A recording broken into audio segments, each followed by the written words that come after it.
Hey guys, today on the show we're going to cover another NBA team. We've done a few already today, the Atlanta Hawks. The Atlanta Hawks, we're looking at a very similar team that was put on the floor last year. Kind of the one big change, Josh Smith out of town, Paul Millsap in town. Also Elton Brand being brought in to back up that power forward position, but don't expect big minutes out of him. I think this is an interesting team just because that front court, Al Horford and Paul Millsap, there's a lot of variations in terms of offense they can run this way.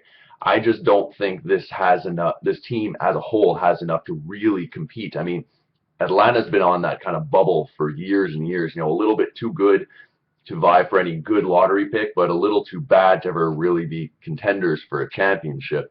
So when we look down at this roster, Al Horford starting at center, Paul Millsap starting at power forward, and DeMarc Harrell at small forward. Again, there's a weakness. Kyle Korver, you really want him being your starting shooting guard, not so sure. And Jeff Teague, while I think Jeff Teague has nice potential as a starting point guard, he's kind of in the bottom half of the NBA right now. Brings some good defensive awareness, but apart from that.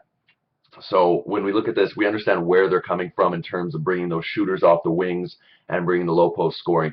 But I think this is going to be a team that at best contends for a lower playoff spot. I really don't think I really don't think that they're a team that any team has to worry about. So we're looking at kind of the 8, 9, 10 spot in the East.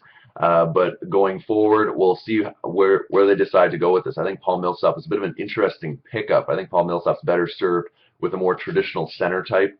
Al Horford, while he's good, is kind of playing out of position at center. He's a little bit more of a power forward. So anyways, I want to know what you guys think about the Atlanta Hawks. Do you guys think they have a little bit more potential than I'm giving them credit for? Because I don't really see it. But if you guys are a little ATL fans out there, you guys can let us know, and we'll catch you next video for the next team wrap-up.